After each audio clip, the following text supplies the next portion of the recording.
We got good and bad news about the future of Assassin's Creed Shadows. Year 1 has just ended and 2026 will instantly kick off Year 2, which will see many new updates. But yes, maybe you already saw the news or watched my recent livestream with Simon, the post-launch game director on Shadows, because here he confirmed that there won't be a traditional second DLC for the game. And this is notable because when they revealed Shadows, they promoted a season pass with 2 upcoming expansions. Now, according to Simon, the reason for the cancellation is that when they delayed Shadows from November 2024 to early 2025, they also changed their whole post-launch strategy. Now instead, they will try a different approach and see if that works for future Assassin's Creed RPGs too.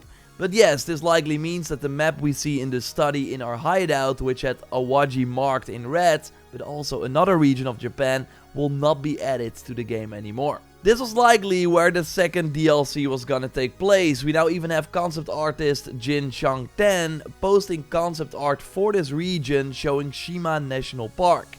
This is not in the game yet and would have been part of that potential second DLC area, as also pointed out by Severus on Twitter. But the truth is that Year 2 still seems to be packed with content for Assassin's Creed Shadows, even without a traditional paid DLC. And I'm happy that one of the big focuses of Year 2 will be replayability, because in Year 1 we of course had a lot of missions that would last around 30 minutes, and then we had to wait another month for something new. So content drops will be less frequent in 2026, but when they drop, they should offer way more gameplay hours than in Year 1. One thing Simon is looking into bringing back are bosses, but in remixed forms, by adding twists to them. The arena from Dawn of Ragnarok in Valhalla comes to mind, which let us fight many bosses from the whole game again, one after the other, and with modifiers that made the encounters more challenging. And I think the boss fight we recently had in the new Animus Rift is a great example of what they could do. We all know this Templar enemy, but he had a ton of unique attacks that made it a very fun encounter. They are also looking at expanding the Corrupted Castles feature. As Simon notes, they can go a bit more crazy here, thanks to the fact that it's all a glitch in the Animus.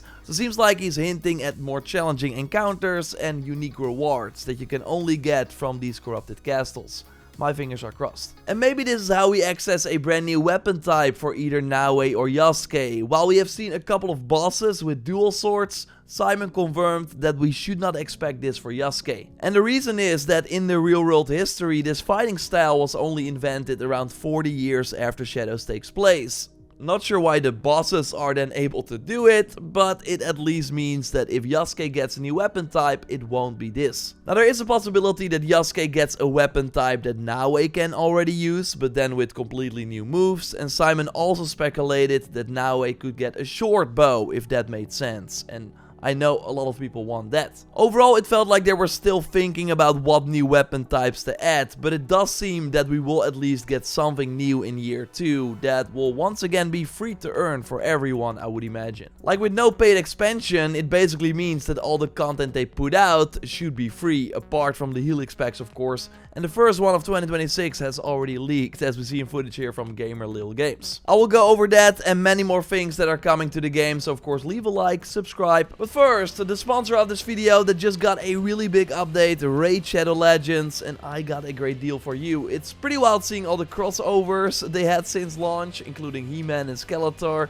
recently the Ninja Turtles, and right now you can earn something really cool for free from another major franchise, but you'll have to check that out in the game yourself. Raid has a 4.6 out of 5 stars after more than 2 million reviews, and they just dropped an insane new map called Grim Forest that has many surprises like chests that are not what they seem, roaming bosses, and a special final fight that will be more challenging if you don't take out his companions before the encounter. And I know something that can help you with this. Simply download Raid through the special link in the video description or scan my QR code and then use this promo code to claim the legendary Ultimate Dead Knight before he disappears.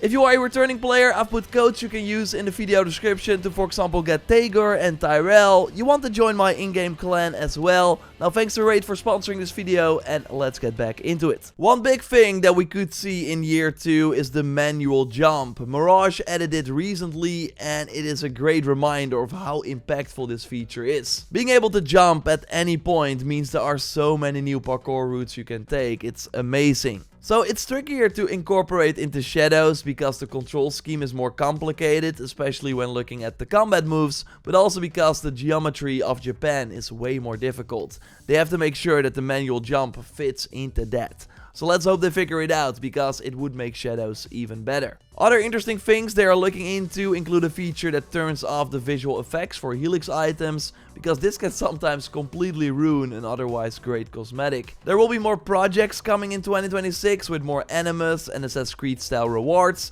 However, when asked about the Xiao Jun outfit, Simon said that if they do it, it would need to make canonical sense. So there would be an actual reason for Naue to find it in the world. So it won't be a project reward. Fingers crossed that we see this outfit. It would look very cool. And totally let Ubisoft know in the comments if you want different combinations of outfit pieces that are already in the game. I know quite some people want the silent shinobi hood but without the mask. This is something Simon is open to, so any suggestions are welcome again in the comments down below. A stat page like we saw in Odyssey and Valhalla is also still in the cards, but it keeps getting put on ice, so fingers crossed they see it through in 2026. They're also looking into ways to make critical hits more clear, maybe through a visual effect or an audio cue. Damage numbers would of course help with that, but it really seems that Ubisoft won't be adding those to Shadows. Now you probably know my stance on this, but it is what it is. There should also be quite a few surprises in year 2. Simon, when I asked him about a co-op mode, would not comment, while again if I asked about the second DLC, he said it's not coming. So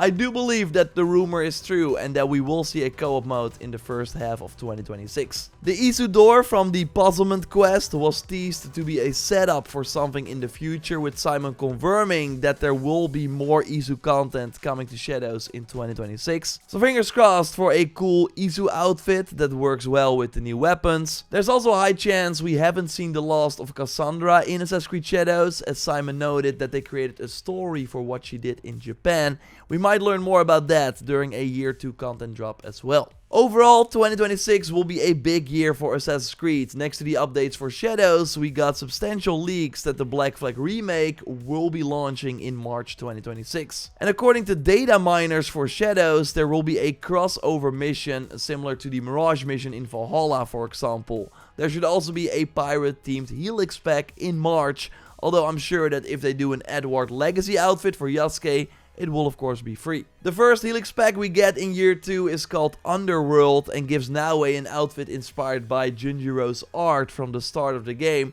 and it's all about smoke bombs. Yes, this also lets Yasuke drop smoke bombs, as you can see in the gameplay here from GamerLeo Games.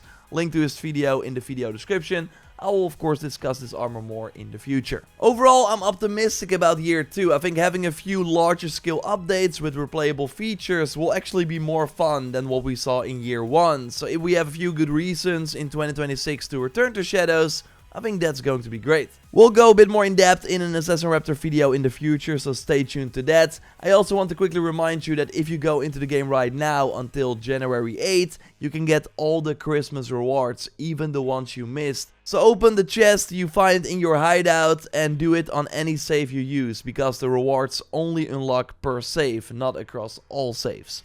And you should now also have the Attack on Titan statue in your inventory if you missed it after completing the quest. So that's great. Have a great rest of the year. I will of course cover everything Assassin's Creed in 2026 as well. So subscribe, leave a like. I will speak to you very soon. Goodbye.